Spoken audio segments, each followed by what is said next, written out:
that cage. Quick, here it comes. Get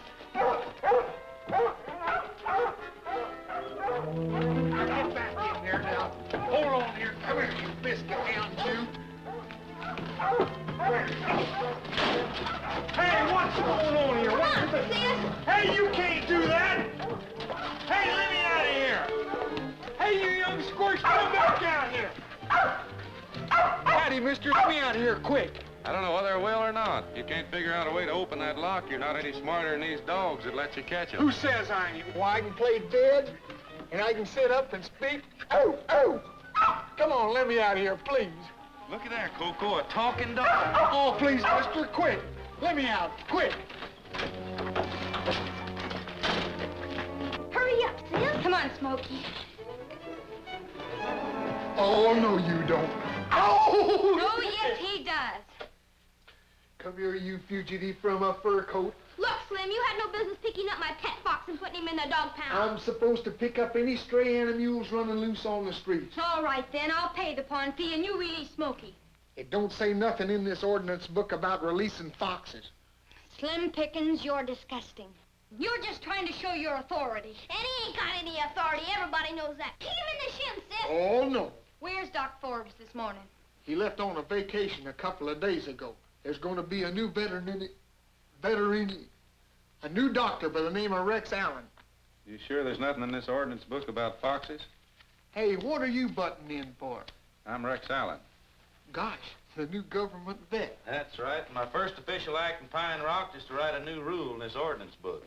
Any fox that's picked up by the dog catcher shall be released to the rightful owner for the regular pound fee. Thank you, Dr. Allen. Smokey's been Danny's constant companion. He jumped out of the buggy when we were getting supplies. You'll have to admit old Slim's right on the job. Yeah, when I lock 'em up, they stayed locked. Look, Slim, it's a good thing Mr. Allen came along. Nobody around here would pay $2 to get you out. I'm Jane Richards. This is my brother, Danny. My uncle owns the Richards Fox Farms. Dr. Forbes always took care of our sick foxes, but now that you're going to take his place, we'll be seeing a lot of you. I've been doctoring cattle down in Texas. I'll have to kind of brush up on these small animals. Fine. We'll be expecting you. Come on, Danny.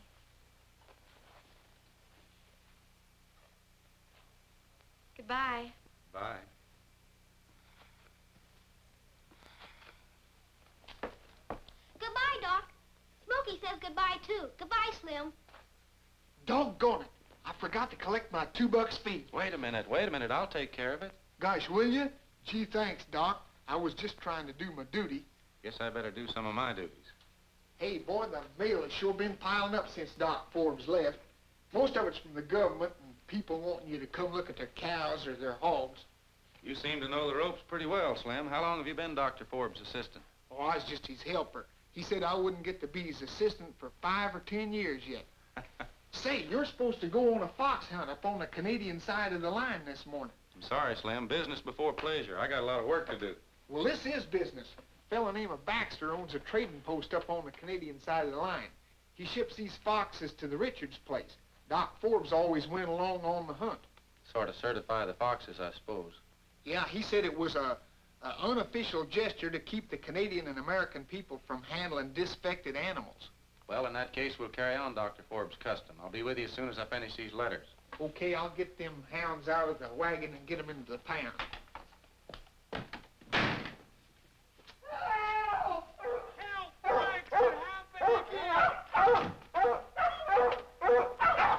Who did it this time? He did.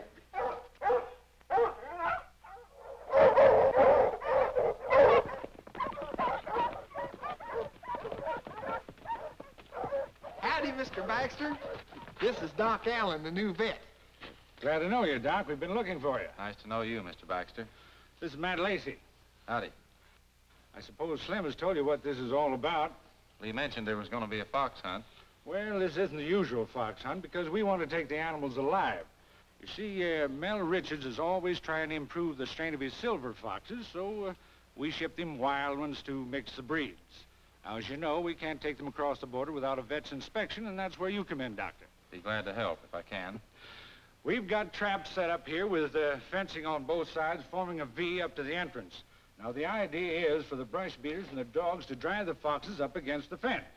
When the fox sees he can't get through the fence, he follows it and winds up in the trap. It's a simple but successful method. Now, we've got brush beers and their dogs here stretched out for over a mile on both sides of us. If I was one of them silver foxes, I'd be white with worry by now. Well, I guess we can get going now. Spread out and I'll give the signal.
Stirrup.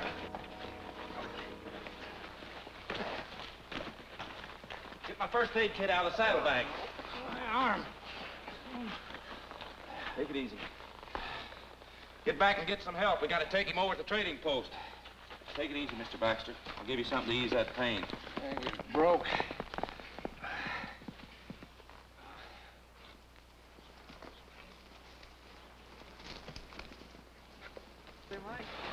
Here's a nice pair right here, boy. How's Mr. Baxter feeling? Well, he's up and around. He insisted on seeing if these foxes get over to the Richards farm. Say, Doc, I want you to meet these fellers. They work for Mr. Richards. Hi, fellas. Hi, Doc. Hi. Hey, Doc. The boss will sure be glad to get these babies. He's always trying to improve his bloodline. They're all in good shape. I've checked them over. This last one right this up here. Now we're all set. You ought to stay here, Steve. You're in no shape to go along. I know it. I don't feel so hot. But I got to get those fox crates across the border to Richards, and you know it. Help me on with this. I fixed those crates myself. They're going to pass the Mounties all right, like they always have. Anyway, Alan's going along to certify that they're healthy. He's already checked them.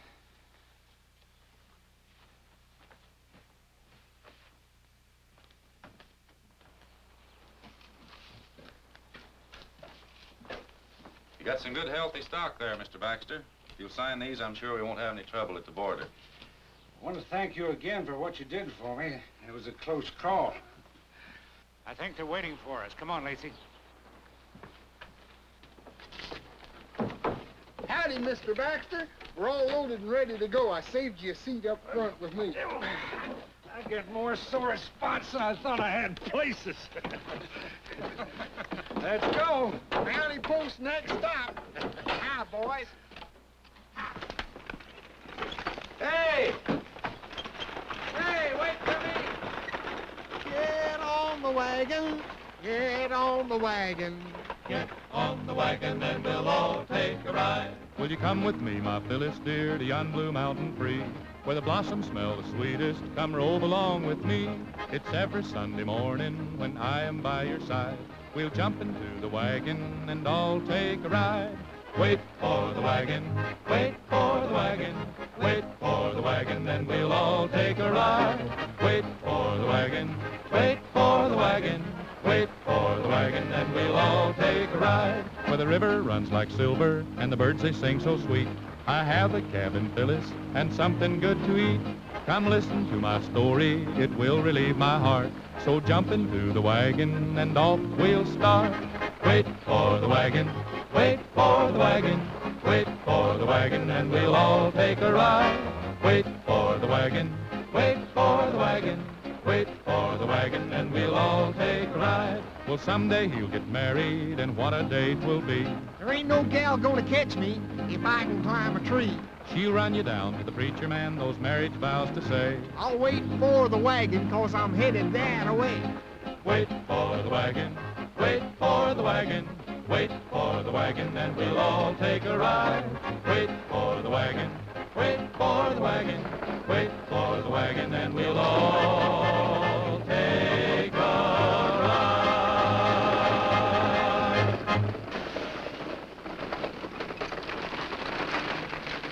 Hi, boys. How are the Mounties today? All right to the peg, Mr. Baxter. I hope none of you men are fugitives trying to flee the Dominion of Canada. Well, not unless you include these little fellas in the cages. I think maybe they'd like to take off. They look pretty mean to me. The United States is welcome to them. Here's the clearance papers on them, Constable. I think you'll find them all in order. I'm the new government vet over in Pine Rock. Oh, how do you do? Fine, sir.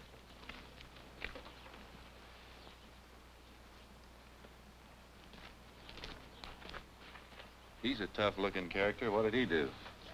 Nothing, but we've been alerted to be on the lookout for counterfeit money that's been smuggled across. Counterfeit? I didn't realize they still tried to make it. Large quantities of it have turned up in the United States in the past few years. Your authorities have heard rumors that it had been made in Canada, so they've appealed to our government to have us keep a sharp lookout at the border. Of course, I doubt if any of it's going over in our territory.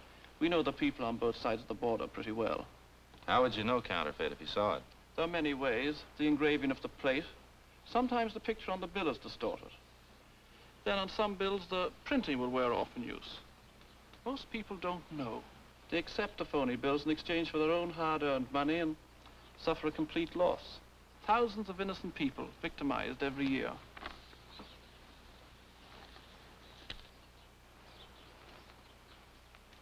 Oh, Constable, I'm having a venison barbecue at the post Wednesday. You're invited. Glad to come, Mr. Baxter.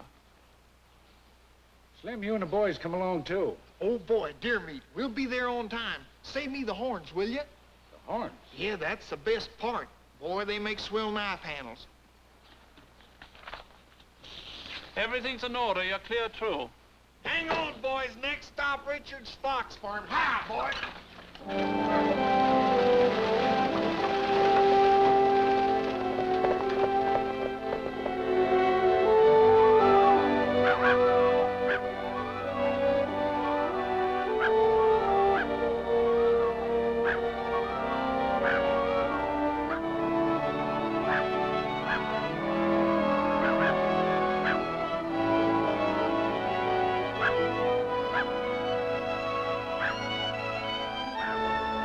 What do you think of him, Mel? Fine, Steve, fine. That's all, boys. Put the crates in the barn. Right, Mr. Richards. These little beauties ought to improve our bloodline. I'm sure they will. We had a very successful hunt. Well, Doctor, seeing that you're the new veterinary, how'd you like to take a look around the farm? I'd like that, Mr. Richards. Fine. I'll have my niece show you around. Jane, will you take over? I'd love to. Come on, Clem. Mel, come on. You probably know the silver fox fur is the most prized pelt any dealer can handle. I suppose that's because they're so flattering to women. You're right. It's becoming to any woman with any kind of face or complexion. In the fur business, we call it the frosting to a woman's wardrobe. Funny about women wearing them. Why, a fox looks almost like a dog. But acts like a cat. Hey, maybe that's the reason they like them. It's in these little houses where they whelp their pups. We leave the babies with their parents until they're 5 months old, and then we take all the babies and put them in another pen together. Would you like to see one of these little beauties up close? I sure would.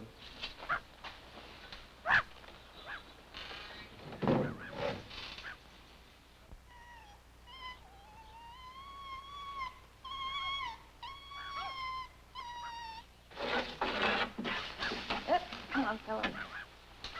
They're pretty tame, but they're also liable to bite. That's why we handle them on this end. Boy, this other end looks like it means business.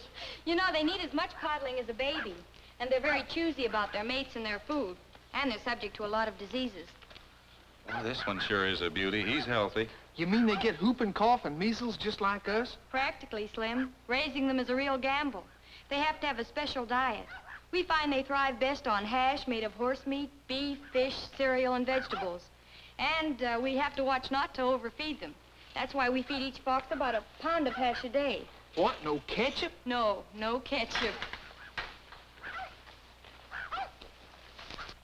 Hey, they're sure a spooky bunch, ain't they? This is the run where we turn the pups loose so they can grow up, get exercise, and tone up their fur. They don't see many people, and they're not as tame as the older breeding stock. I guess you keep them in the shade quite a bit because the sunlight will affect their fur. You're right, or they'll turn brown. Hey, there goes a pretty one. His hide sure look good draped around a beautiful... No, I couldn't afford it. I'll bet he's worth a fortune. He should be, Slim. A silver fox pelt is graded according to weight, sheen, depth, and blackness of the fur. Do you market your pelts here, Miss Richards, or in the city? Well, some breeders market theirs in the city. Uncle Mel auctions his off here. In fact, we're holding an auction tomorrow. Hey, look, it says Smokey. He's got a special place. Smokey? Hi, Doc. How'd you like to see Smokey? I'd like to, Danny. Come on, Smoke. A friend of yours wants to see you. Hey, Smoke, come on out. The doc wants to see you. That's funny. He always comes running when I call him.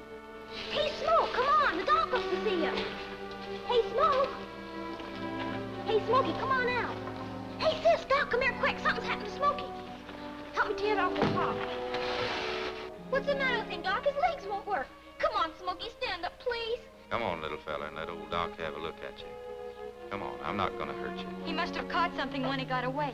He was running around quite a while before Slim picked him up. He sure never caught it from me. My legs work swell. What do you think it is, Doc? Don't know, Danny. His muzzle's a little warm. He might be catching a cold. A cold? Let's put him back in here where he'll be warm. Help me back on with this lid. My kit's over in a saddlebag. I'll get you some medicine for him, and I'll come back over tomorrow and see how he's doing. Gee, that'll be swell. The doctor's gonna make Smokey his special patient. That's right. Thanks for the visit, Miss Richards. Don't worry, Smokey. The doc's gonna make you well.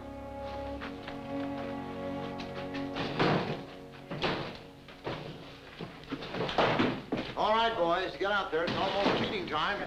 And see that those new foxes get a good meal. Sure thing, all right. Let's go, okay, boy.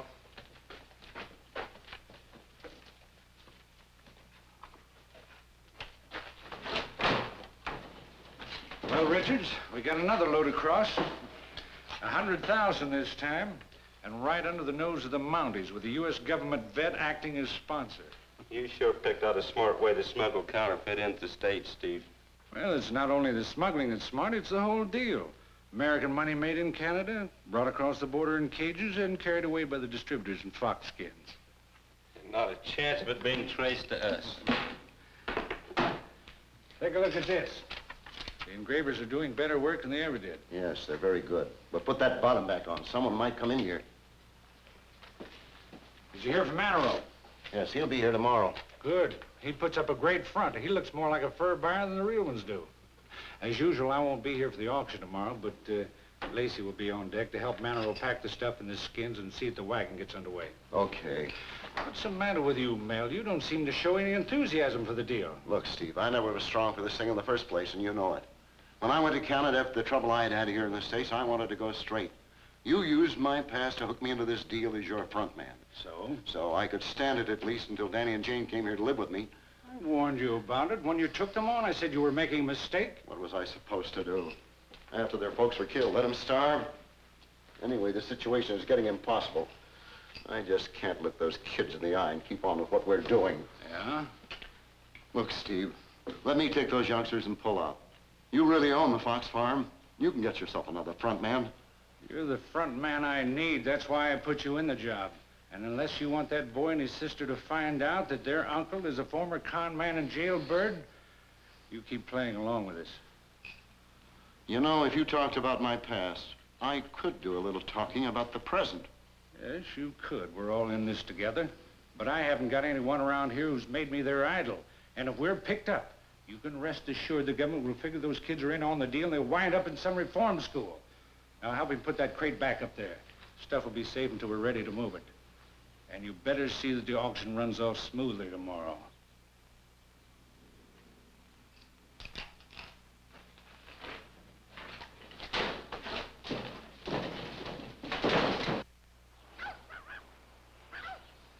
Is that all the bids, gentlemen? Look at these belts. They're absolutely the finest skins we've ever raised on the ranch. Come on, give me a bid, gentlemen. Look at the fine, clear underfur. Come on, gentlemen, another bid. Are there any more bids, gentlemen? Going once, going twice. Sold to that gentleman there. All right, Mike. Pack these up for him and bring me in another lot. Sure thing, Mr.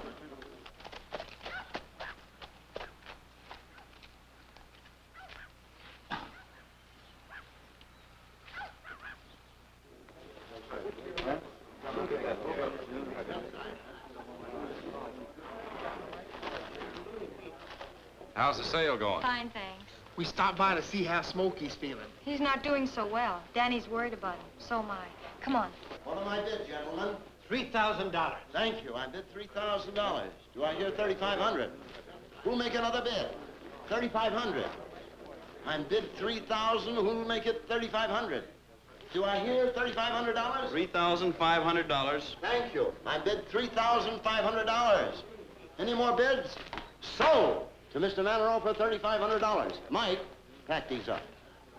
Those are fine furs you bought, Mr. Manero. Glad to have them.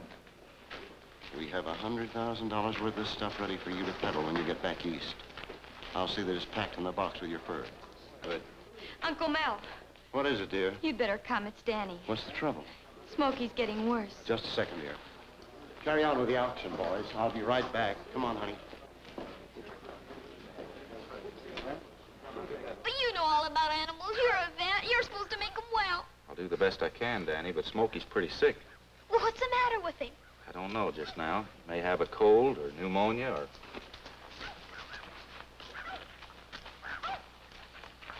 Hello, Doctor. I heard what you said. And if it's that serious, we can't take any chances with the other foxes. You'll have to put Smokey out of the way. Oh, Uncle Mel, you couldn't do that. Now, wait a minute, Danny. You must be reasonable. We can't afford to risk the years of effort we put in building up this bloodline. The tremendous investment we have, which I hope someday will go to you and Jane. Why, you can have any other fox on the farm for a pet. I don't want any other fox. I want Smokey. I'd rather you wouldn't touch him, Danny. He may have something you could catch. At any rate, Mr. Richards, I couldn't put this fox out of the way. I'll have to take him over to the office and make some tests on him, find out what's wrong with him. How long will that take? Oh, 24 hours, maybe longer. In the meantime, I'm afraid I'll have to quarantine every animal on the farm. which means that all the pelts you sold at the auction today will have to remain here until I find out what's the matter with this sick fox. But these buyers have come hundreds of miles for this auction. I'm sorry about that, but those pelts may contain a contagious disease that would even affect humans.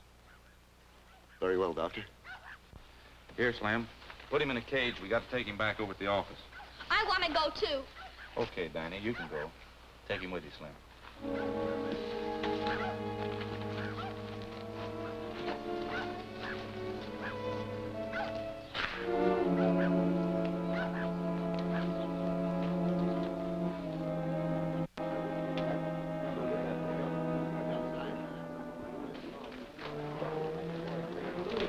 We're in trouble. Alan's going to throw a quarantine on the farm. That means we won't be able to get those pelts out of here. Quarantine for what? Because he suspects that Danny's fox has a contagious disease. Well, he just suspects. We got to get that money out of here with those pelts. It'll be too dangerous to leave it here. I want all you fur buyers to listen to me. You can pack up the furs you just bought, but no crates are to leave the premises. What's the matter, Dodge? What's wrong? What's this all about? Just what the sign says. The animals on these premises are quarantined until further notice. Gentlemen, I'll lift this quarantine just as soon as it's possible. Right now, I don't know how long that'll be. Look, Alan, there's thousands of dollars invested here, and we don't intend to stand around while you make up your mind.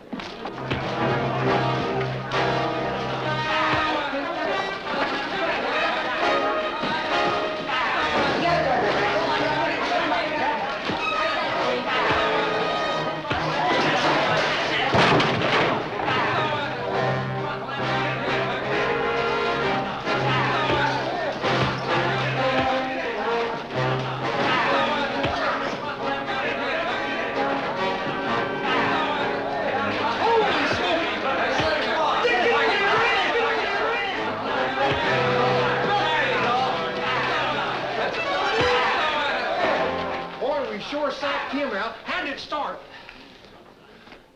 Anybody that disregards that sign will be put under arrest. I'll start my tests on that sick fox immediately. Come on, Slim. Well, boys, you heard the story. You just have to leave your furs here for the time being. Well, I might stay over for a day or so, but I've got to get back to the city. Well, I'm sorry, but those are orders from a government veterinarian. Not from me. This is an imposition. But it looks like I'm going to have to stick around. We got to get this money out of here quick. The boys are going to pass the money along, waiting for me in town. If I don't show up with this stuff, they'll think I double-crossed them. Well, take your wagon out to my ranch and wait till you hear from me. Okay. We'd better get to Baxter quick and see what he wants to do about Alan.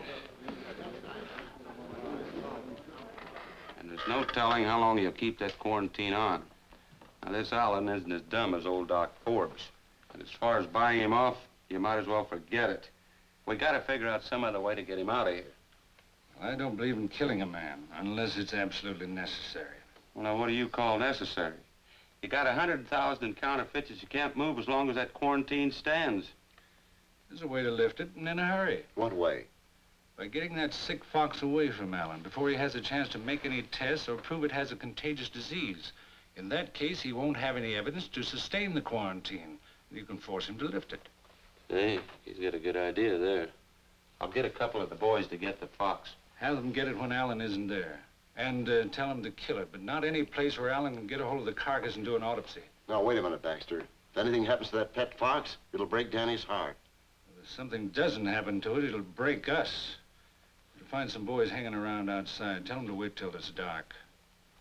All right.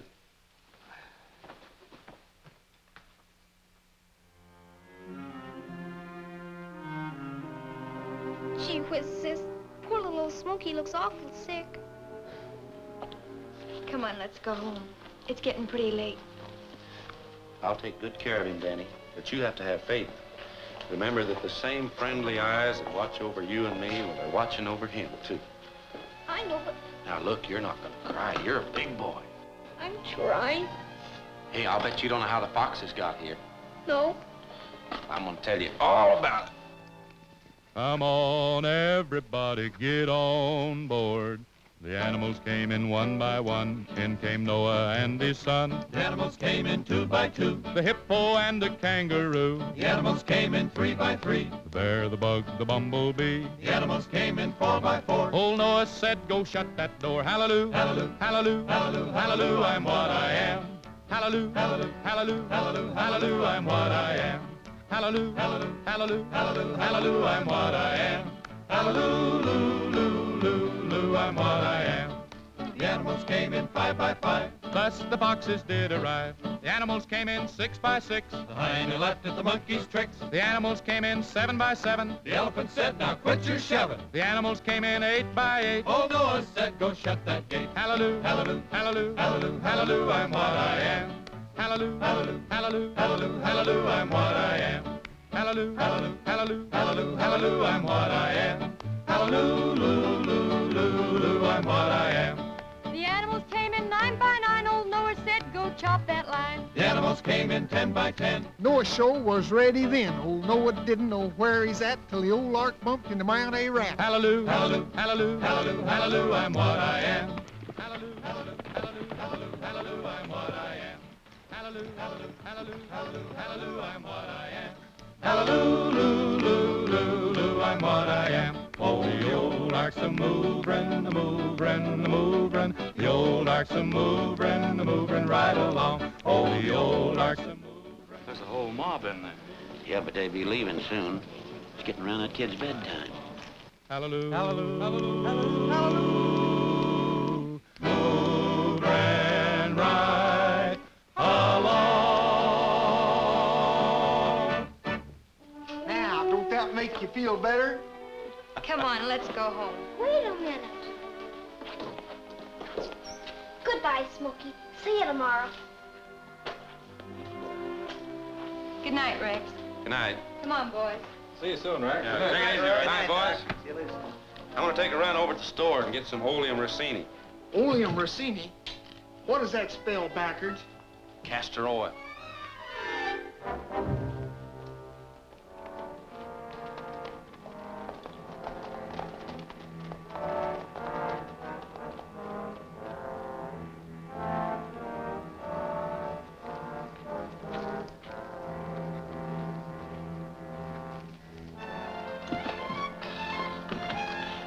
Howdy, what can I do for you fellers? I understand you got a sick fox. Yep, Doc Allen went over to the apothecary to get some oleum ricin and some other stuff for it. To get some what? Oleum ricin. You know, castor oil. What's the matter, are you ignorant? Always feel sorry for poor dumb animals when they're sick. Can we see the fox? Sure, he's right over here. Hey, don't touch him. He's not feeling well. Just take it easy, Buster. Now get off your boots and pants. For a minute, I thought you said to take off my boots and my pants. That's what I said.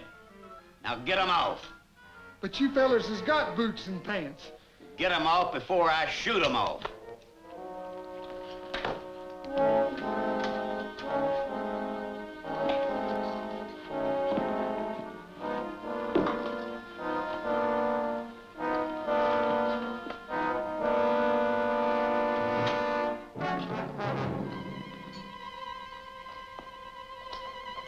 Hey, where are you going with Smokey? He's been sick. He ain't hurt nobody. Shut up. Hey, don't do that. They'll burn up. I know that. You see, I'm not so ignorant.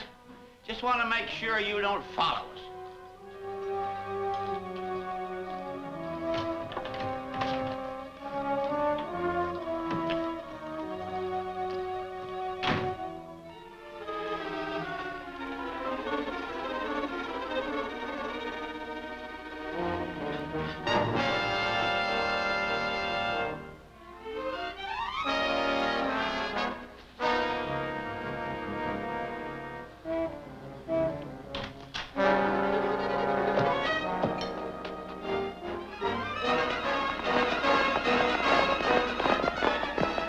Hey, Rex, they got Smokey.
not hurt very bad.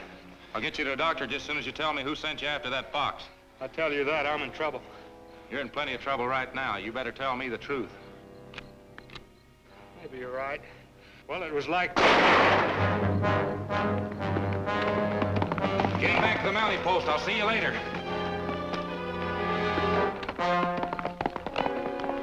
Oh!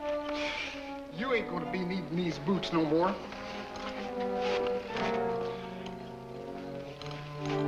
All booted.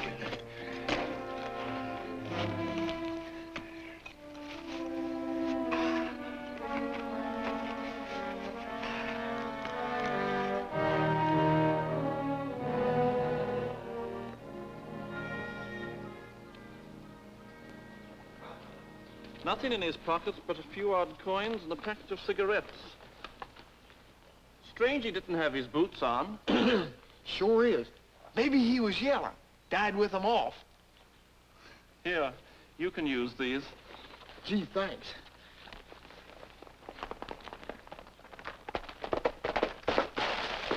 I lost his partner somewhere in the hills. He must have taken Smokey with him. You know who he is? Yeah, name's Rogue. He used to hang around Baxter's trading post when he wasn't out trapping. I'll have to make out a full report on this. Do you have any ideas why this man would want to steal a sick fox? You just said he hung around the trading post, and Baxter ships furs to Richards. Maybe he'd have some reason to want this quarantine lifted. If you're suspecting Mr. Baxter of having a hand in anything questionable, you're barking up the wrong tree, Doctor. Baxter's looked up to by everyone round here. I wish you'd have a talk with him anyway. I'd be glad to. Would you like to come along? No, thanks. I've got some work on my side of the border. Okay, then I'll see you later. Ow! What's the matter with you? Either my feet or these boots don't match. Neither do them chaps, but with winter coming on, you're lucky to have them. I thought I felt a breeze back there. I better get to town before I catch lower pneumonia. I'll see you at the office. I'm going over to Richards' farm. Oh.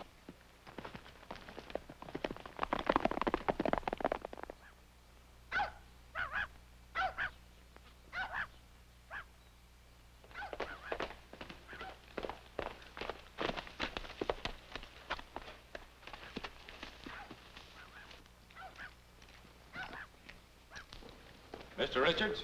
Hello, Doctor. You know a fellow by the name of Rogue? Rogue? Why, yes. It seems to me he was a Canadian trapper that I used to buy furs from time to time. Why? Well, he and another man stole Smokey from my office before I had a chance to make any tests on him. Stole him?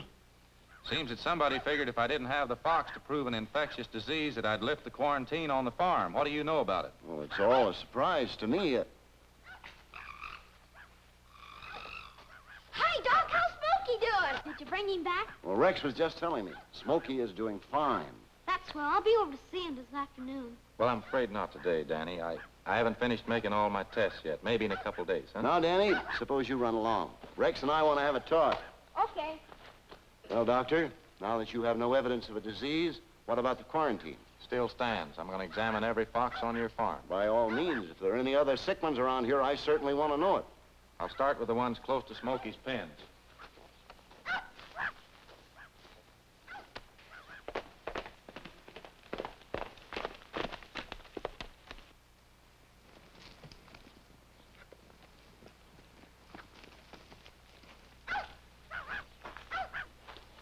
Stealing that fox didn't do any good, Baxter. Allen is still going to keep that quarantine on. That's bad. That's what I came over to talk to you about. That Mountie is over to my place asking a lot of questions. We've got to get that money away from here before it's too late. It can be moved tonight. Manero can go into the barn and get it when everybody's at the party. Once the counterfeit's gone, Allen can keep the quarantine on as long as he likes. I'll fix it with Manero. What about the night watchman? I'll give him the night off. That's good. See that everybody's at the party, including Doc Allen. I'll see that they get there. Every one of them. This place has got to be deserted.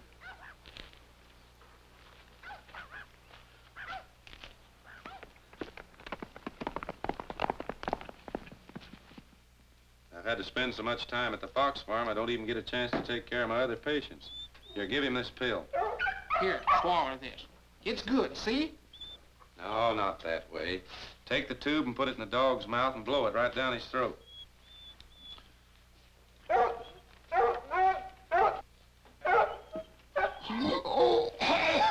the matter? He blowed first. What was in that thing, anyhow? All I can say is if you got worms, you won't have them by night. Oh! Oh, cut that out, Slim. That pill won't hurt you. It ain't my stomach, it's my feet.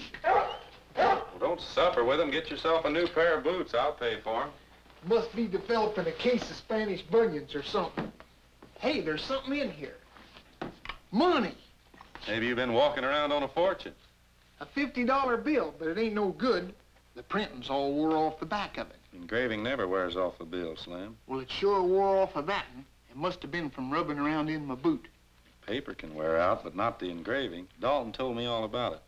This is counterfeit. Counterfeit? How can you tell? Well, aside from what I just told you, you can see here that the serial number was put on after the plates were made. And General Grant's face has a sort of a phony look about it. Hey, that feller looks more like my Uncle Newt. Come to think of it, he was a phony, too. Say, I wonder where the fella that owned these boots got it. I've been wondering, too, Slim. Chances are he worked around where they make it and stole $50 for himself. You know, this counterfeit could tie into a lot of things. I'll take it up with Dalton tonight at the party. Party? That reminds me, I'm sure getting hungry. You won't be when that pill takes effect.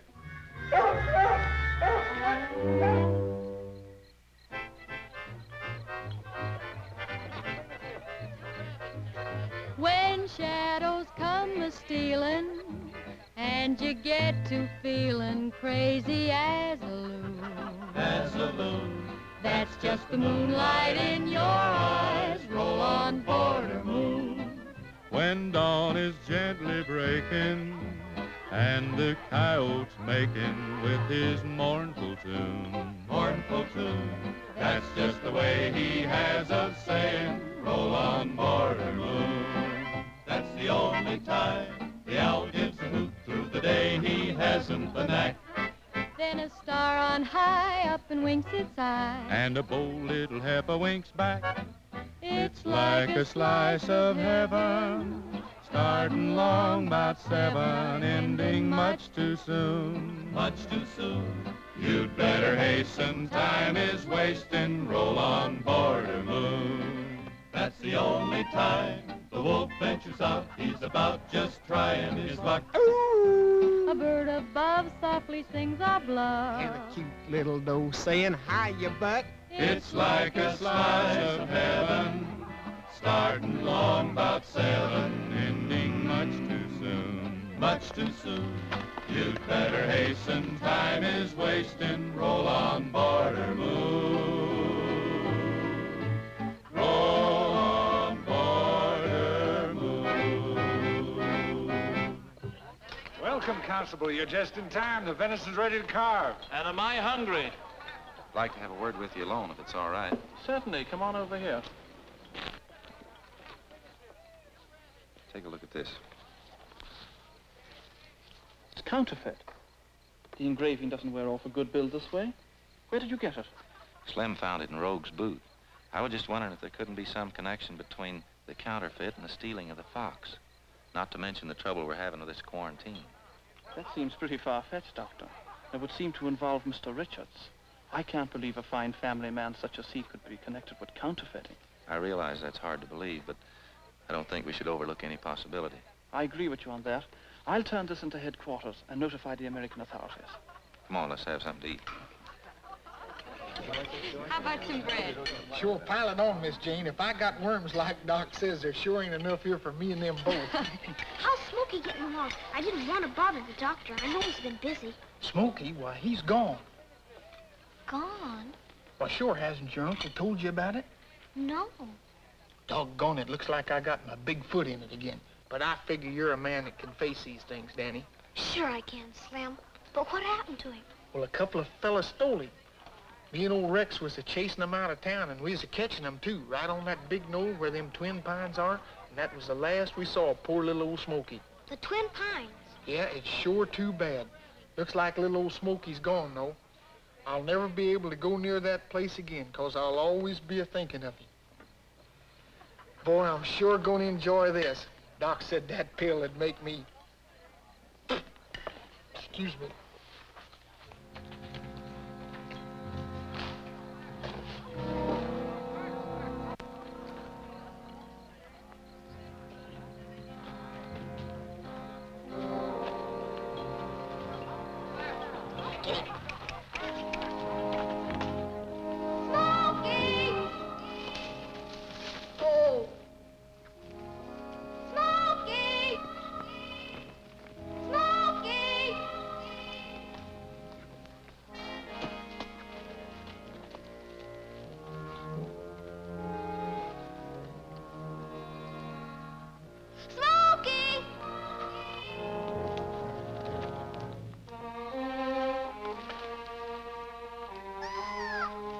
Smokey!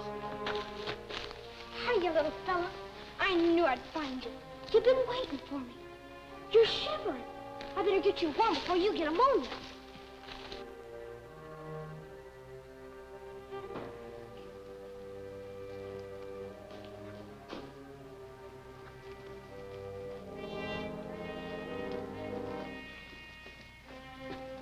This'll do till I find a better place to hide you, Smokey.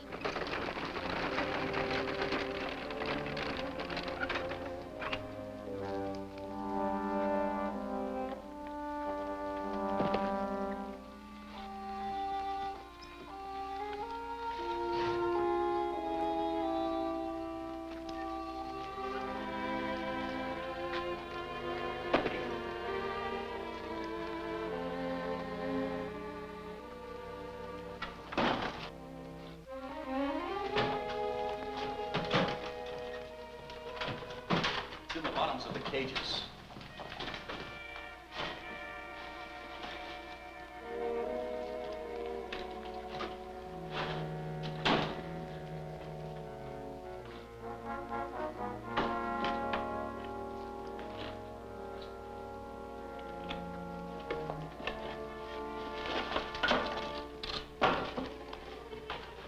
The stuff Baxter's putting out, getting better all the time. That's right. There's no trouble in passing it at all. Those guys in Washington are going crazy trying to figure where it's coming from. Shh. It's the Richards kid.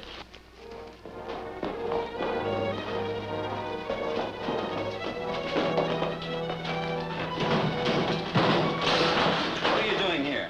Smokey was thinking He's seen the counterfeit and heard us talk about Baxter. That's right. This makes things different. We'll have to take him with us and find out what Baxter wants to do with him. Take him to the wagon while I load the rest of this stuff. Danny! Slim, where's Danny? I ain't seen him for about an hour. His horse is gone. He took it kind of hard about Smokey disappearing. Slim, you didn't tell him. I didn't mean to, but he kind of pumped it out of me. Besides, he's got to know sooner or later. What did you tell him? Well, I just told him that Smokey had been fox-napped, and the last time I saw him was up by them Twin Pines. Slim and I'd better take a ride up there. If he's gone to look for Smokey, he might get lost. He wouldn't have a chance against a mountain lion or a bear. If we don't find him there, we look for him at the ranch. He might have gone home. I'll check the farm. Boys, you ride with Rex and Slim. I'm going with you. Oh, he'll be all right. Why don't you stay here? The boys will find him. Please, Uncle Mel. Oh, all right, honey, come along.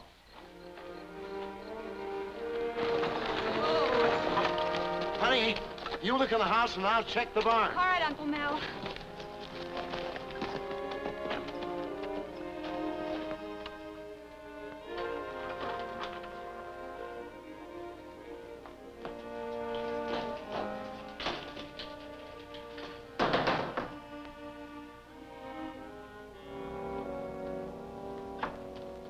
Is he here, Uncle Mel? Did you find him? Not yet.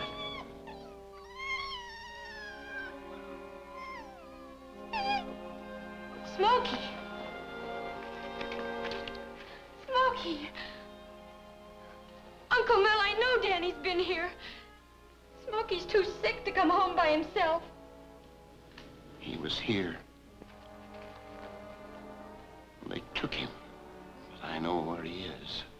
Who took him? Never mind, honey. You get Rex out and the boys and have them wait here for me. Go on.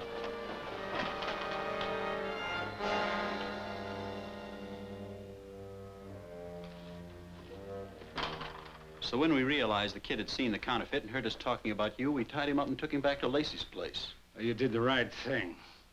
Too bad about the kid, but it's his own fault. Go back and get the wagon with the counterfeit and start out for the city as we planned. Take the boy with you. Drop him in a stream someplace along the way. I don't want any bodies dug up around here. It might be traced back to me. Okay.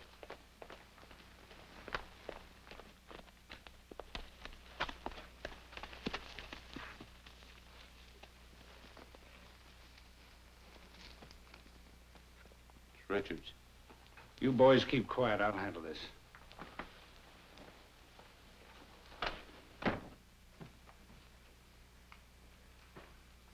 Where's Danny? What did you do with him? I don't know what you're talking about. Why should I know anything about Danny? Look, Steve, I know the youngster saw them moving the counterfeit. And they had to take him. But he won't talk. I guarantee it. Just let me see him. I can handle him. Calm down, Mel. You're all mixed up. You don't think I'd let anybody harm Danny, do you? But we don't know where he is. Lacey and I just came over here to help the boys run off a batch of bills. And Mineral dropped in to see if they're ready before he leaves. Now, listen, Baxter. Dr. Allen is already out searching for Danny. If you don't agree to hand that boy over immediately, I'll tell Allen. And I'll tell the Mounties about the counterfeit, the smuggling, and who's involved in it. I tell you, we don't know anything about the boy. All right, then.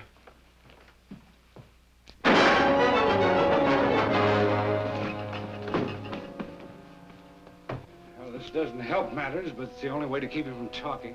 Yeah, but we don't know how much he's talked already, or what he's said and done that Allen and the Mounties might follow through on.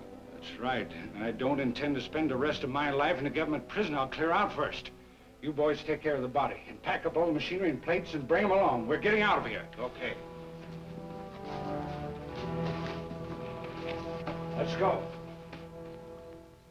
He doesn't look too sick. I guess I was wrong. We can lift the quarantine. Miss Jane says they look like dogs and they act like cats. He must have got the 9 lives in the deal, too. I just can't understand why Danny would leave Smokey. Wonder where that little rascal disappeared to. Uncle Mel said something about somebody taking him off. He said he knew where Danny was. Well, we'll just have to wait till Mr. Richards gets back. Why don't you run on in and get some sleep? I think I will. Let me know when Danny gets back. Good night. Good night. Good night. Be daylight pretty soon, fellas. Why don't you turn in, too? Good idea. I think I'll put Smokey over here in a cage. He'll be a little warmer. You can't put him in there. The bottom's busted.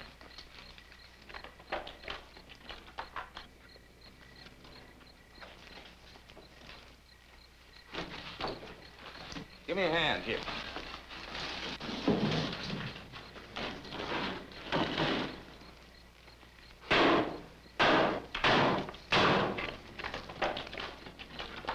It's a false compartment.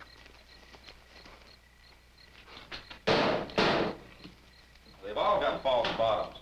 I'm beginning to see the light on a lot of things that are going on around here. Say, you don't suppose they smuggled an extra fox through in the bottom of these boxes, do you? No, that wouldn't work either. Why, it'd take a long, flat fox to fit in there. It wasn't a fox, Clem. It was counterfeit money. The money Dalton told us about. Why, there must have been a fortune come across the border in the bottom of these cages. Here's how it worked. Baxter to Richards to the fur buyers. That's why they wanted the quarantine lifted, so they could move the money out of here wrapped up in those furs. Mr. Baxter and Richards seems like such nice fellas. Well, Baxter gives parties for people. Sure, the venison roast was to get everybody out of here so he could move the counterfeit. Say, my dumb brain just got a flash. Suppose Danny was here when they was moving that counterfeit, and... Come on, we'll pick up Dalton and get over the trading post fast. We found your counterfeiters. Come on, Sergeant. I'll tell you about it later.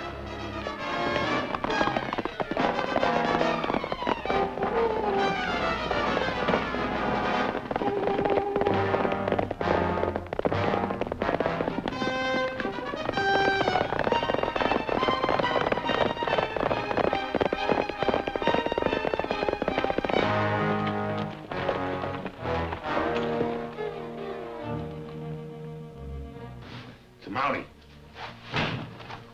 Get around and back.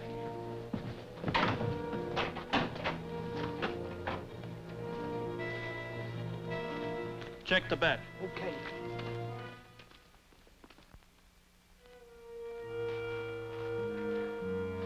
The place seems to be deserted.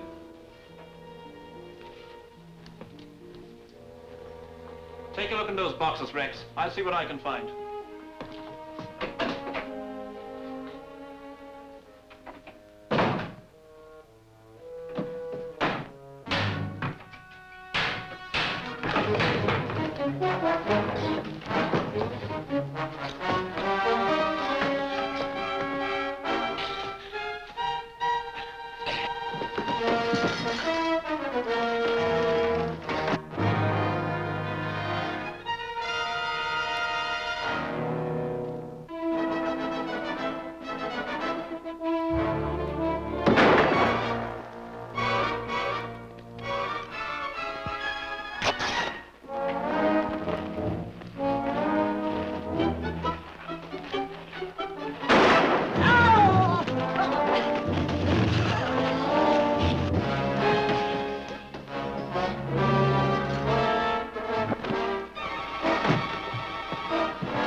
body in the cellar. He was shot in the back. You'll both hang for this. I'm holding you for murder. We didn't kill him. Who did? Let me have him. Wait a minute. Lacey did it. Where's Danny? They got him at Lacey's ranch. Lacey's in the office. Here, put the handcuffs on him.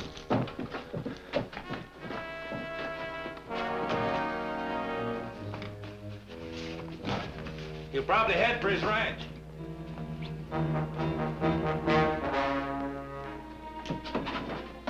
Come on, Slim!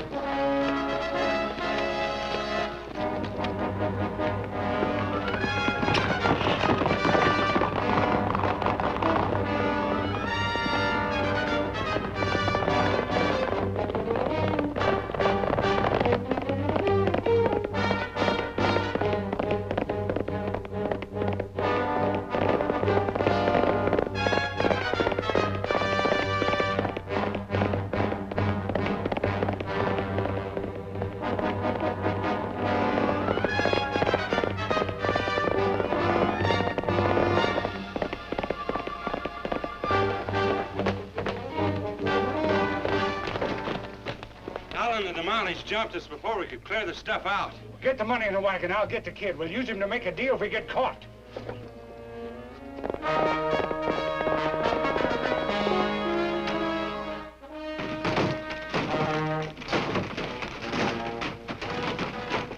Get in there and stay on it. Hey!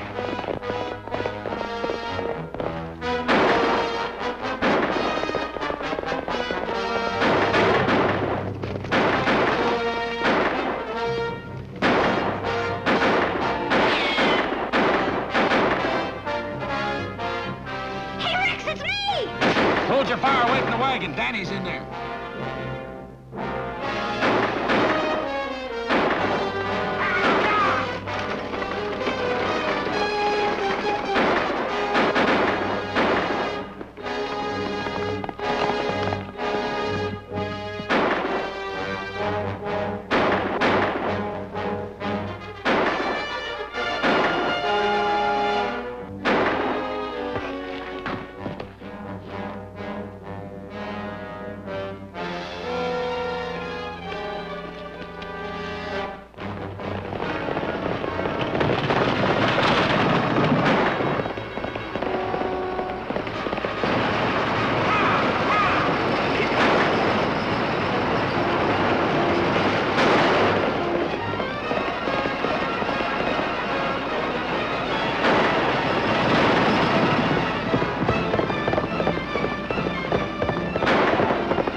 We sure did.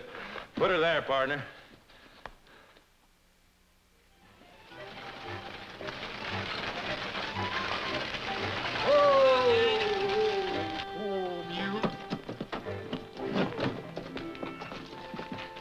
So long, Clem. We sure hate to see you leave, Doctor, but we're grateful for what you've done for us.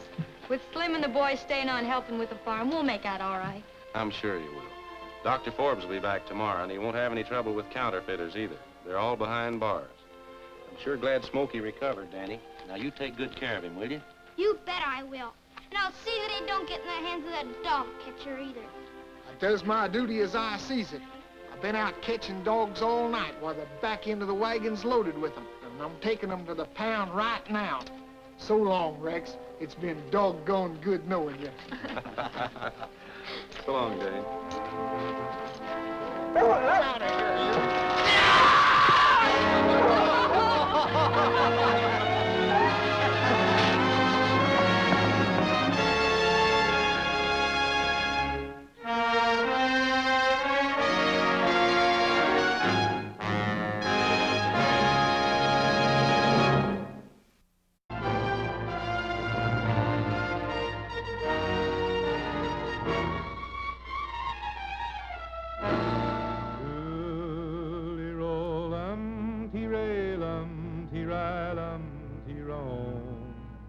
I'm an Arizona cowboy, and the desert's my home.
Duke, what's wrong?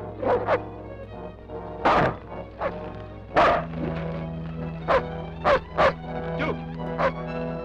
Duke!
I'm going to Montana just to throw the Julian. They feed in the coulees, they water in the draw. Their tails are all matted, their backs are all raw. Ride around, you little dogies, ride around them slow, for the fiery and snuffy are raring to go. Oh, when I die, take my saddle from the wall, put it on my pony, lead him out of his stall, tie my bones to his back, turn our faces to the west, and we'll ride the lone prairie that we love the best. Ride around, you little dogies, ride around them slow, for the fiery and snuffy are raring to go.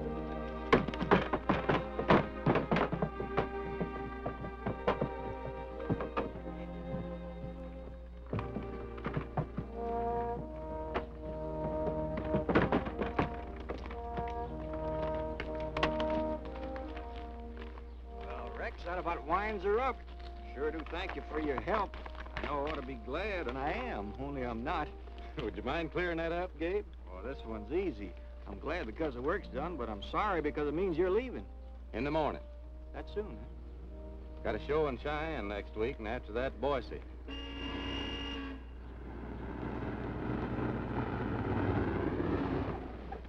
Howdy, Rex. Gabe?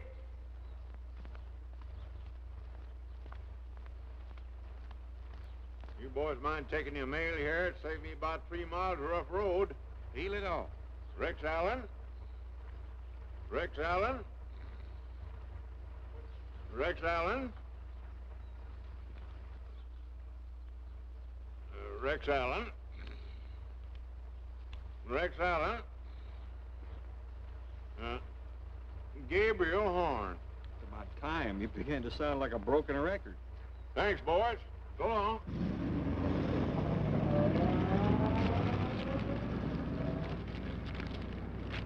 From Pete. Pete? What'd he say? I'll read it. Dear Gabe, your kid brother reports that he's on the way home with glad tidings and will make you cackle with glee. If Rex is still there, don't let him go off on any singing tours.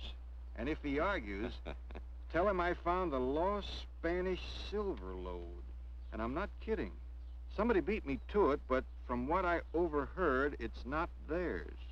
I'll explain everything when I get home, Pete. Well, what do you know? Pete found a silver mine. Well, that's great, but... Hey, look. Why, that looks like Duke. It is Duke. Here, boy. Where's Pete, Duke?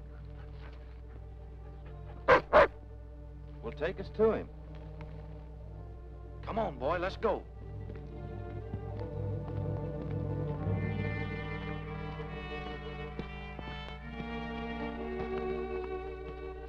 Okay, Duke, let's go.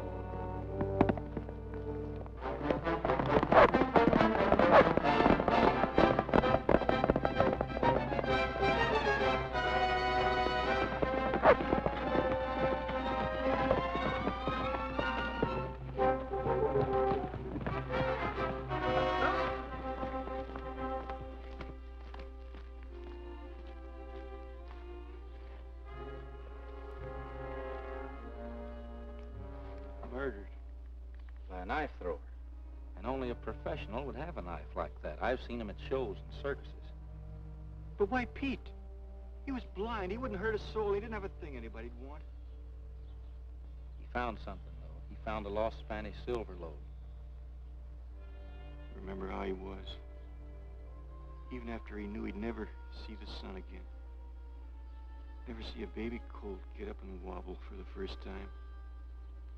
Still helping me on this ranch. And every year after he was blinded, going off by himself for a couple of weeks. Just to prove he didn't need eyes to take care of himself. I'll find out who killed you, Pete, and I'll get him for you. That's a promise. We'll get him, Pete. Where do we start? What's the postmark on Pete's letter?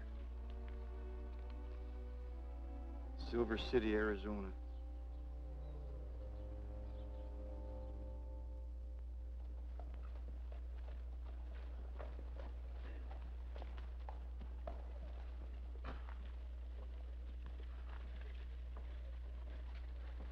Now what? A blind man riding a horse and led by a dog should have been noticed by a lot of people. Let's try him. He looks like he'd been here since he was able to stand. How do you know he's able to stand? I don't, but let's talk to him. I hate to interrupt, but have you been here long? All day. Except for a spell when some half-wits come along and told me my house was afire.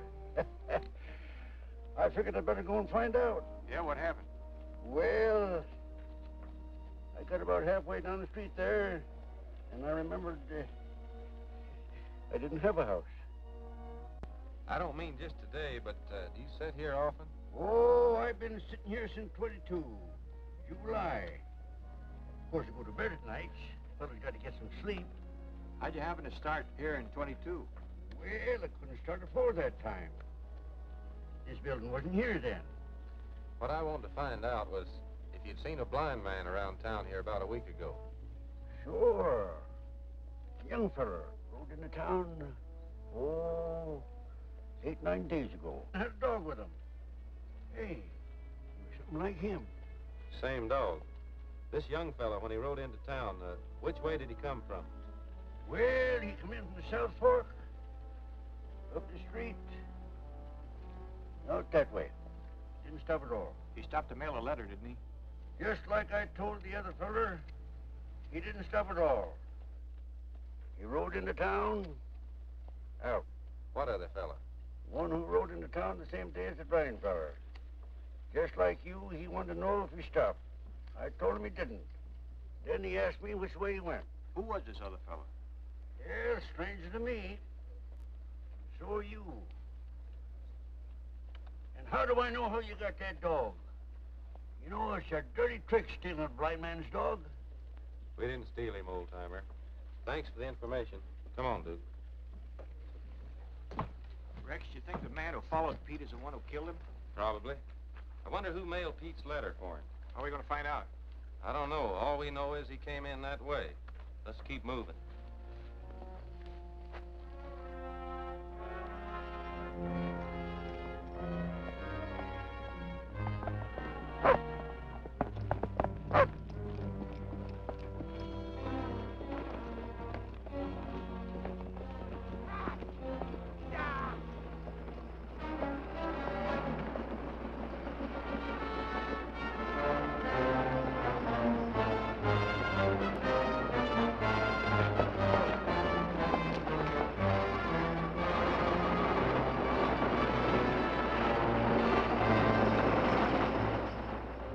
Lost Love.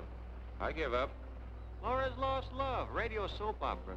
Girl's always got a problem, always in a hurry to get somewhere.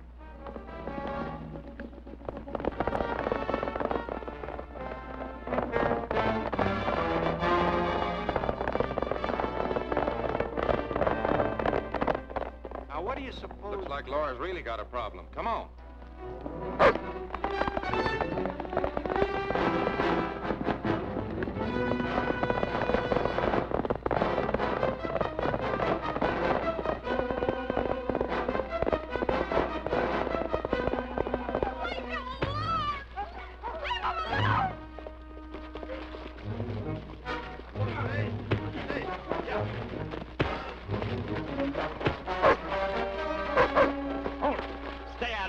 You'll live longer. I don't make a practice of butting into other people's business, but aren't you fellas a little too big to be picking on a middle-aged man and a girl? Leave him go!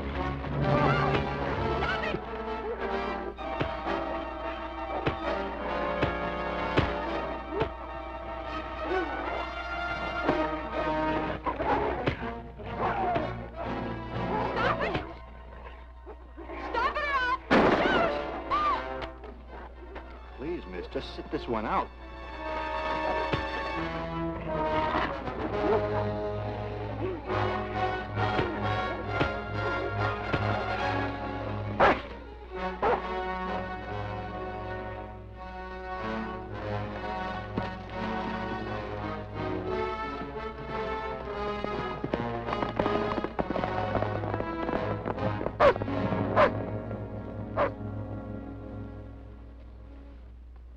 thanks to you two, they're gone. You're welcome, miss. And I'm going too, miss, thanks to them. Oh, no, Groggins, you can't quit. Besides, how do you know they'll be back? Well, how do you know they won't be? Sorry, Miss Katie. I know I'm putting you in a hole, but if I don't quit, they'll put me in a hole, in the cemetery. Oh, Groggins, you know I... Save your breath, Miss Katie. I'm quitting right now. I'll walk back to town. Thanks, strangers. I wouldn't be able to walk if you two hadn't come along. Groggins. I don't know what this is all about, miss, but looks like he's gone for good. Right now, is there anything we can do to help? No, thanks. I'll be all right. It's just that I need... You two ever done any plowing? Now, look, miss, I'm not a horse. I'm a man, I think. Well, sure I am. You ever hear a horse talk like me? Why, I can't even whinny. Listen. Well, hi, pal. How's the feed on this job? Got enough oats? The hay clean? What's your job? What do you do for a living? I sang, a little. Gee, that's tough. Up and down. Never know about tomorrow. But you're lucky you met me because I've got jobs for you. Sorry, no jobs for us. Right now, we got something more important on our mind. Hey, look. Duke, somebody's going to be shopping for a new pair of Levi's. Oh, hi, Duke. How's your pa? Where's Pete, Duke? Where's Pete? What do you know about Pete and Duke? They spent 2 or 3 days at my place a couple of weeks ago. Duke had a thorn in his paw and it was swollen, so I bandaged it up. You see, Pete's blind. He couldn't do it himself. What else you know about him? Well, you see, I tell you what, why don't you get in my wagon and come out to my place for supper? Talk things over on the way. Besides, maybe you'll change your mind about working for me. I'm a pretty good cook. Tie Coco on behind. Up, Duke. Up.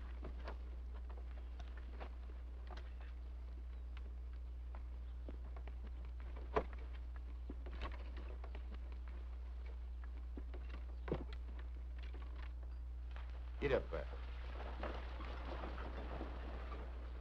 Think back, miss. When Pete and Duke spent those few days with you, did Pete say where he'd been or mention anybody or any place in particular? He didn't say and I didn't ask. Oh, you two just gotta help me out. Getting hired hands who ain't afraid of ghosts, that's tough enough. But when I get one, he always gets beaten up and quits. Ghosts? We'll talk about that later. Let's get back to Pete. When he was with you, did he write a letter? Sure, I mailed it for him first time I went to town. Did he mention anything about a silver mine, about the lost Spanish silver lode? Yeah, I asked a couple of questions I couldn't answer. Say, you chasing after that mine, too? Folks in this part of the country have been looking for it for years. Never finding nothing. Never will, either. It's supposed to be full of silver bullion that was mined years ago. 2 grown-up men acting like a couple of schoolboys. You ought to be ashamed of yourself. You got us wrong, miss. We've got other troubles. You've got troubles. Let me tell you my troubles. Ever since my folks died, I've been trying to run a ranch myself, making a home for my kid brother and baby sister. A couple of months back, a stranger came to see me. Wanted to buy my ranch. You two listening? Sure, go ahead. Well, I told the man no. And after that, things started happening. Some of my cattle were stolen, and my haystacks burned down. Sounds like a job for the sheriff. I've been to him, but it's no use. I can't prove nothing. So you see, you just gotta work for me. We'd like to, miss. Any other time. Don't give me an answer now. We'll after you eat. Things will look different then.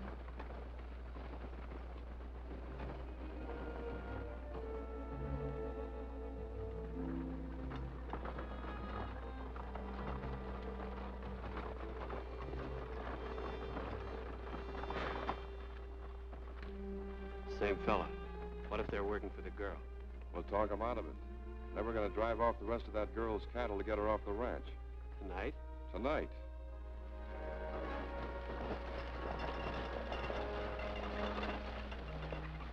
Oh! Doll clothes for my little sister Susie. 6 years old today. We're having a surprise party for her tonight. Leave the horses. Jimmy will take care of them. Jimmy? He's my kid brother. Just got here a couple days ago. Board's in town till school's out. Come on. Steam 'em in here. Steam 'em in here. Steer right one. Hi, Jimmy. Hi, sis. Jimmy, I want you to meet Rex Allen and Gabe Horn. This is Jimmy. Hi, Jimmy. Oh? And that's Susie. Hi, Susie. Hi. Oh, and this is Duke. Hiya, Duke. See, shake hands. Come on. That a boy.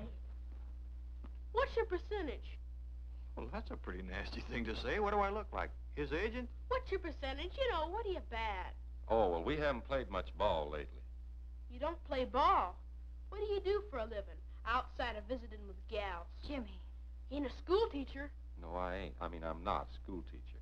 I sang a little. That's worse. A guy as big as you, wasting his time on a lot of old... Jimmy, don't talk like that. It's not polite. Besides, these two men will be working for us. Working for us? A crooner and a creep. Jimmy, now you get out of here and take care of the horses. I'll go fix supper. I'll give you a hand, Jimmy. You just be in the way. I'd like to give him a hand. Hello.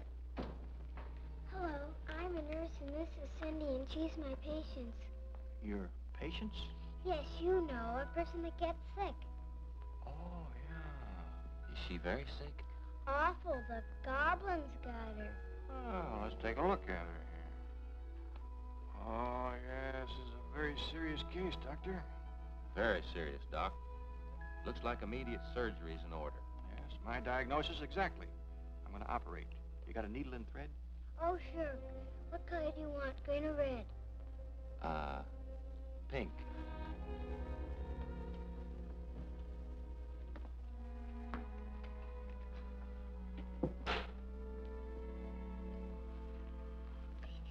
Thank you. Forceps? Forceps?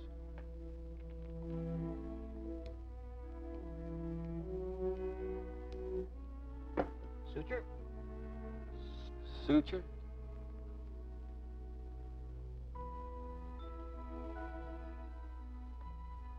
Don't that hurt her? We'll give her a little anesthetic here. Now she can't feel it. Don't you worry, honey. It won't hurt her a bit.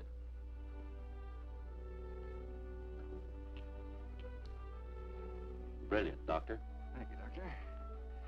Shall we return the patient to her bed? I think so, yes. Nurse? I think the patient should have a complete rest. Yes, Doctor.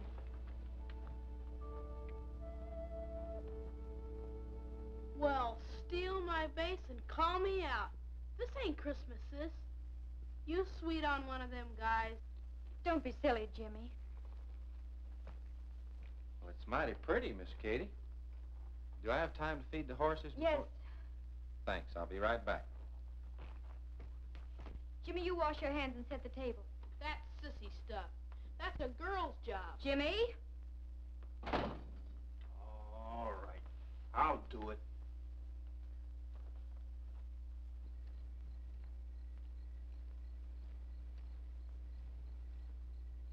Is that the tough one? Looks like him. Good. Are your men ready? Yeah, they're waiting for me. Get a couple of them.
Boys, you got work to do. And as for you, just so we understand each other, get your friend and get out of here tonight.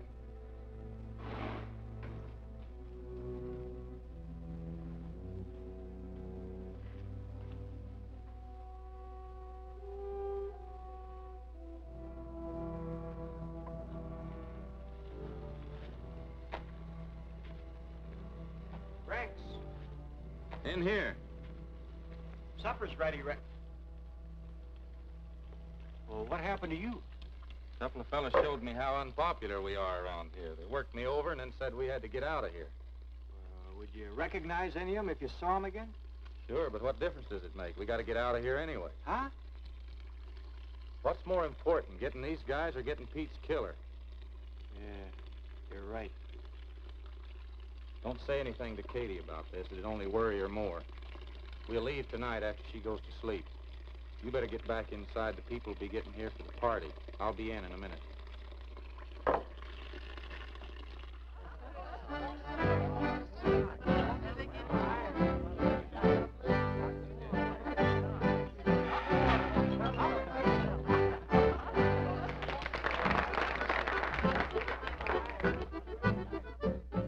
Come along with me if you want to see the lemonade springs and jelly bean tree. They're waiting down in Lollipop Lake. There's a happy thrill on a gumdrop hill where gingerbread grows by a peppermint mill. They're waiting down in Lollipop Lake. We'll meet the chocolate bunny with an Easter egg eye. He'll serve us bread and honey and strawberry pie. There's an ice cream school where it's nice and cool. It's floating around in a sody pop pool, my darling, down in Lollipop Lane. We'll meet the chocolate bunny with an Easter egg eye. He'll serve us bread and honey and strawberry pie. There's an ice cream school where it's nice and cool. It's floating around in a sody pop pool, my darling, down in Lollipop Lane. Come on, Gabe.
Cute little girl, isn't she?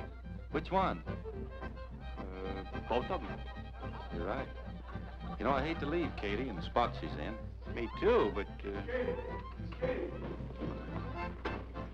Ed, what happened to you? The cattle. They've driven them off.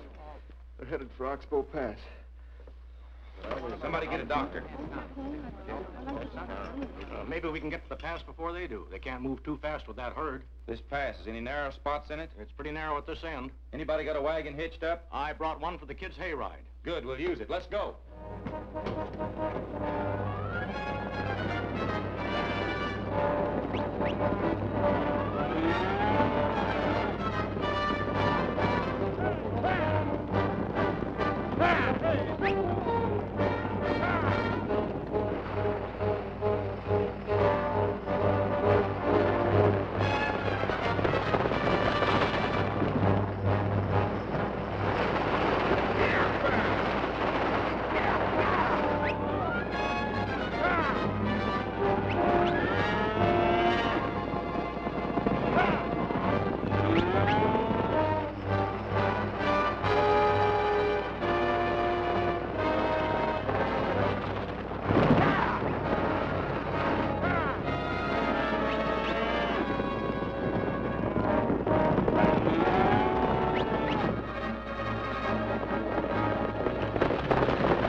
Hitch the team and we'll roll the wagon into place.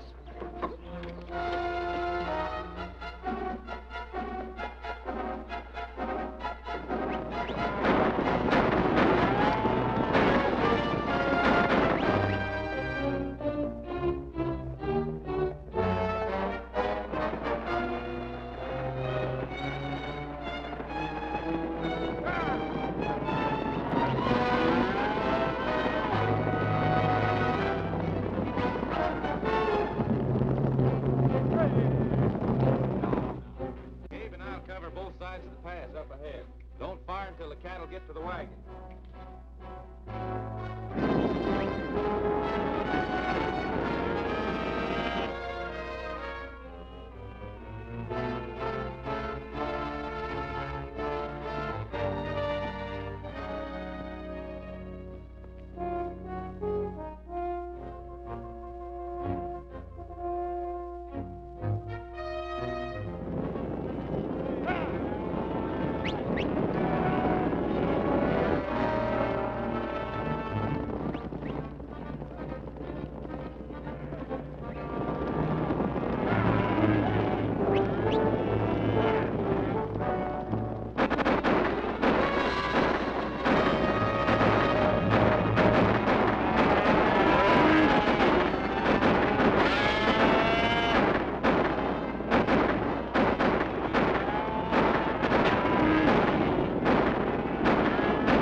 Stay here, Duke.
Boy.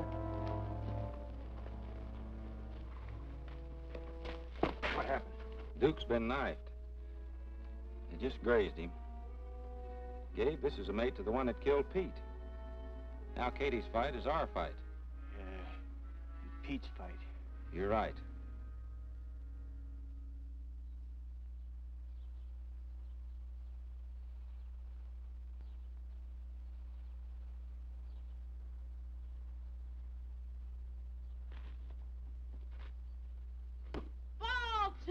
What? Going outside.